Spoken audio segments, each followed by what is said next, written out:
Hello everyone, welcome to a new video.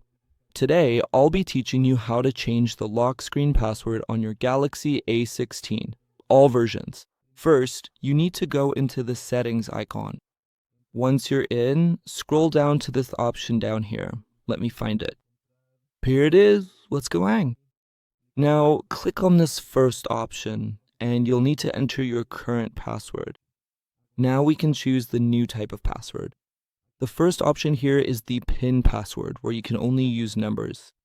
Password lets you use numbers and letters, and pattern is the type of password I currently have, so I'll choose this same type. Now I'll enter the password I want. If you make a mistake, just click this button and you can re-enter your password. We click on continue, enter the password again, and then click the confirm button. Click OK again, and by doing this, your password will be changed on your Galaxy A16. That's it for today's video.